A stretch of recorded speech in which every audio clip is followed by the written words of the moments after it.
Hello, everybody. Today I'm recording my final prediction for the 2020 presidential election. And you may be watching this in the future after the election has already happened, and you get to see how right or wrong I am. Right now, when I'm recording this, it is currently just before November 3rd, 2020, which is election day. And by the time this video goes up, it may very well be actually on November 3rd. And so the election is going to come very soon. So I will find out very shortly. And if you see this video before the election, you will find out very shortly how right or wrong this prediction is. Right now on 538, Biden is given an 89% chance of victory, with Trump a 10% chance and a 1% chance of a tie. Now, if we go down to the winding path of victory, we can see 538 has Biden with a slight chance to win all these swing states all the way up to Georgia, with Trump of the swing states really only winning Ohio, Iowa, and Texas, if you want to consider that a swing state. Now, before I get into my prediction, just a quick spoiler. This map, this winding road, is not what I'm predicting to happen. I don't think that all these red are going to end up as Donald Trump's final count, and I don't think all this blue is going to end up as Joe Biden's. So without further ado, here is my prediction for the 2020 presidential election. So I started off, I already marked all these states that I would consider completely safe. I don't think anybody needs to worry about any of these states not going blue or red, respectively, depending on how I mark them. So now I just want to go one by one through these states and just kind of give a brief, not ridiculously in depth, because I don't want this to be super long, just a little brief summary of how I think each state is going to go and why I think it's going to go that way.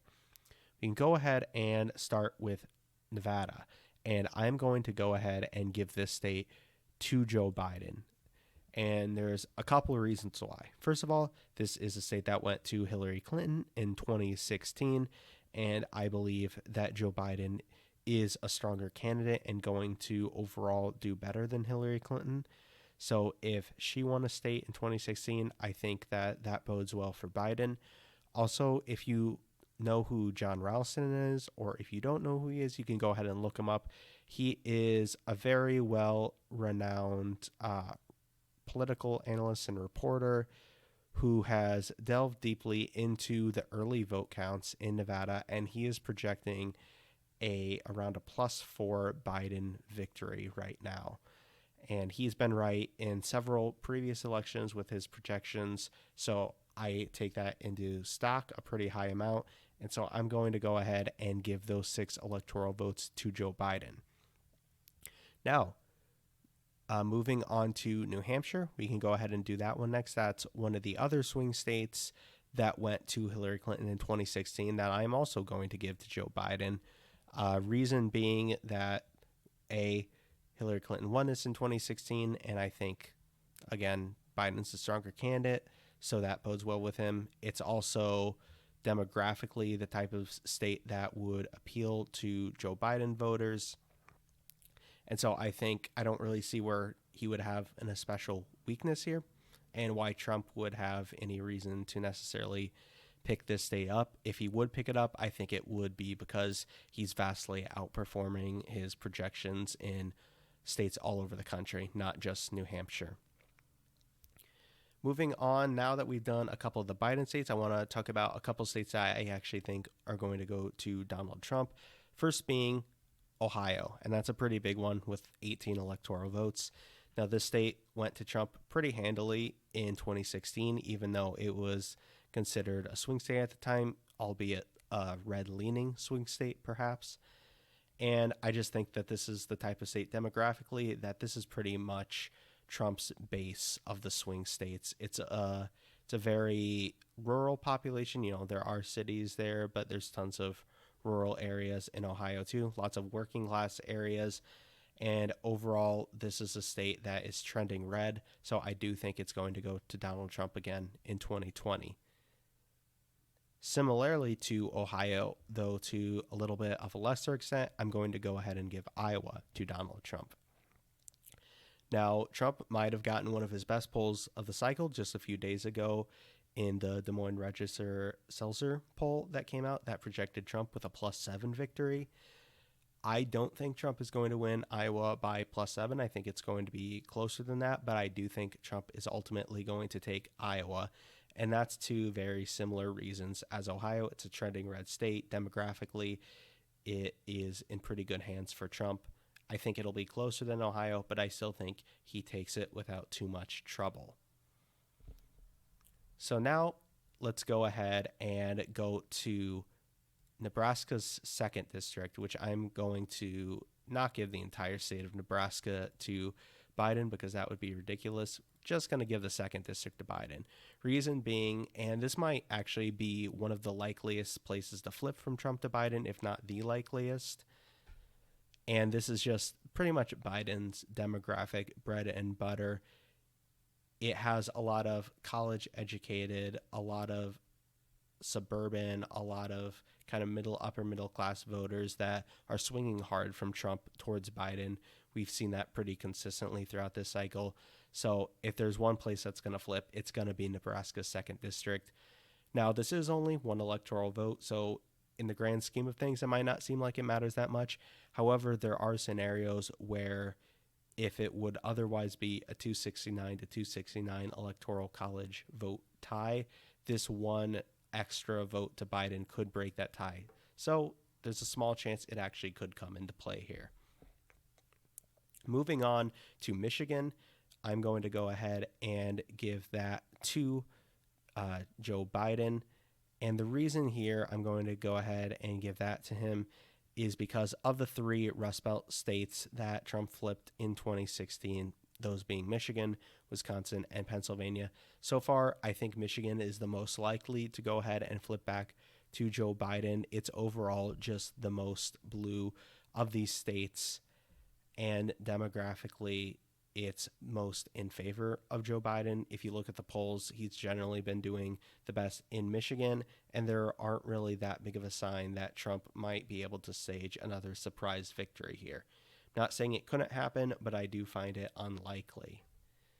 Similarly, I'm going to give Wisconsin to Joe Biden. Pretty similar reasons to giving Michigan to Joe Biden. It's sort of like the similar situation to Ohio and Iowa, giving those to Trump, just with Michigan and Wisconsin to Biden. So I'm going to go ahead and give that to him. Now let's go ahead, not go to Pennsylvania right yet, because that's a really important one. We'll get back to that near the end.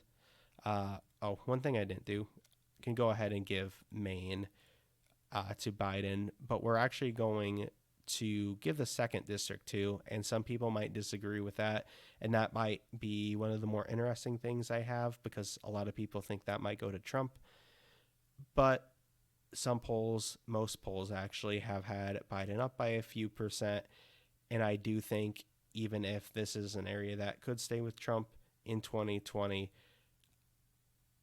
I'm going to give this one to Biden. It is just one electoral vote, and there's not many scenarios where this would come into play that much, but it's an electoral vote. Got to assign it to someone. I'm going to give it to Biden. So other than Pennsylvania, now we have 5 states: Arizona, Texas, Georgia, Florida, and North Carolina. I'm going to start with Georgia. I'm going to go ahead and give that to Donald Trump.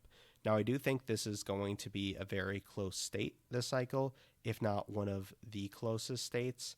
But I am going to give it to Donald Trump just because even though this is a state that's swinging slowly towards the Democrats, and Atlanta is projected to have and already has had major turnout, especially with heavily Democratic demographics, I don't think it's going to be enough to fully push it over the edge to going for Biden this cycle. I think it'll go blue in the future. I don't think its time has come. But if I'm going to be proven wrong, this is certainly one of the states where it could happen. Next is going to be Florida, and this is a big one with 29 electoral college votes. And I am going to give this one to Donald Trump. And again, I think this is going to be one of the very close ones this cycle.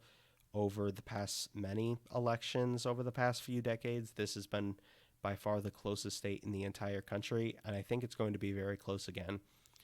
The main reason why I give this to Donald Trump is that Joe Biden is underperforming with the Latino demographic relative to Hillary Clinton, and that demographic has been lagging behind in turnout, especially in Miami-Dade County, which, if Biden wants to win, really needs to start running up the numbers more there. And because of that, I don't know if he has enough to make it up in the rest of the state. It's going to be very close, but ultimately, I do think this one is going to go to Donald Trump by just a little bit. North Carolina, this is another one that's very tough to project, and I would put it in a similar category to Georgia and Florida, where I could really see it going either way, and it's going to be one of the closest of the cycle.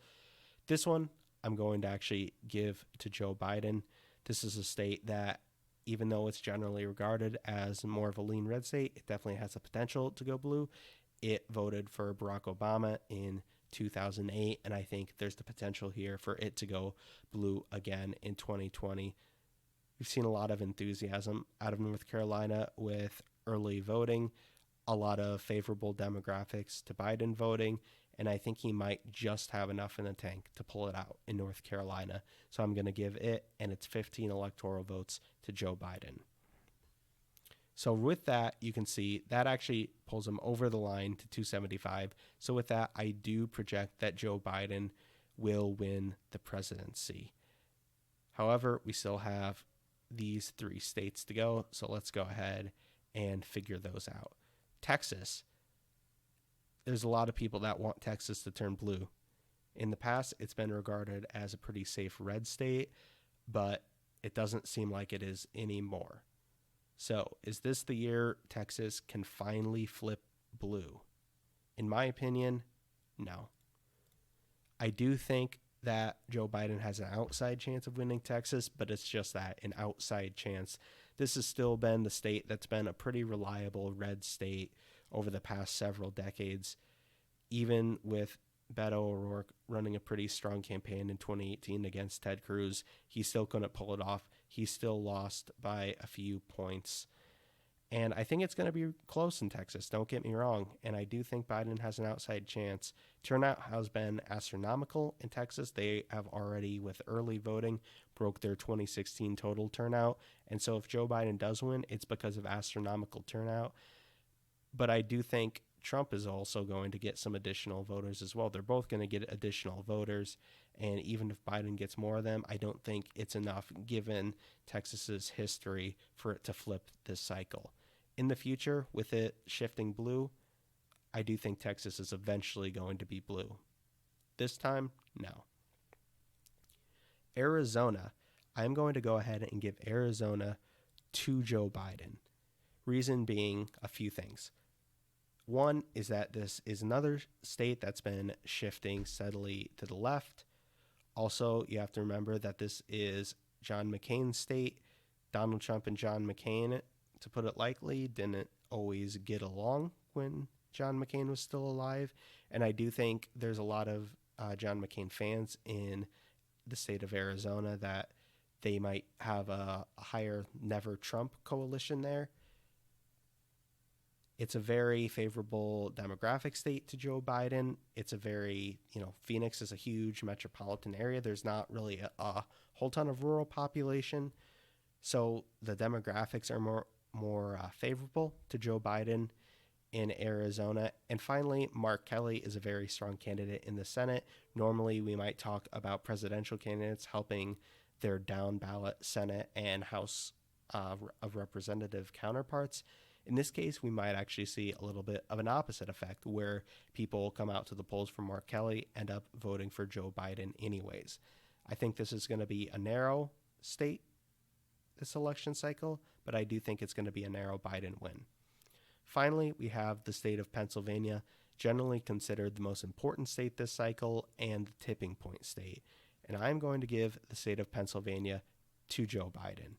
Now, I know there's been a lot of talk over the past week or two after the debate with Joe Biden's comments on fracking and the oil industry There's been a little bit of signs of maybe some slight tightening in the polls, but I don't think this is enough for Donald Trump.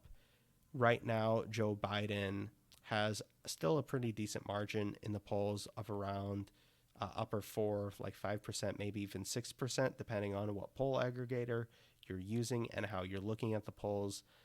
And it would take a pretty major poll miss, bigger than in 2016, because you have to remember in 2016, Clinton lost a lot of momentum towards the end. The polls got a lot tighter towards the end. Plus, there is a lot more undecideds in 2016. There's not many undecideds in 2020. Joe Biden has broke 50% in a lot of these polls, and early voting data signs out of the state of Pennsylvania show from those who have early voted, it's a pretty astronomical vote by mail lead. And so Trump could still pull it off, but I think he is the heavy underdog going into the state of Pennsylvania on election night 2020. So there you have it. This is my final electoral college vote map for the 2020 presidential election. The final count, I believe Joe Biden will win and be the 46th president of the United States with 306 electoral votes, and Trump with 232. Now, a few caveats. I do think Trump still has a chance to win. It's an outside chance, but I do think he has a chance to win. I also think a bigger Biden win is possible. We could pretty easily flip a few of these states. Like we could flip Georgia, we could flip Florida, maybe even we could flip Texas, Iowa, and Ohio.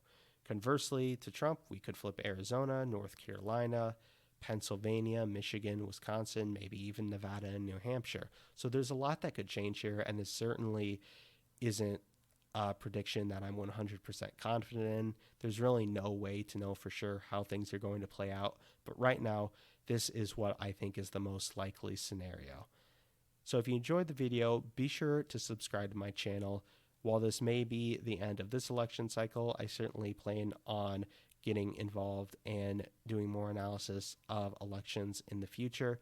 If you enjoyed, be sure to give it a like and let me know down in the comments below what your prediction is. If you're watching this after the election has happened, what did you think? Did your prediction come true? What's different about what you expected? What went how you thought it would? And overall, how did the election go for you? What did you think of it? So thank you for watching. Thank you for watching my videos this cycle, and hopefully I will see you in the near future for future cycle election analysis.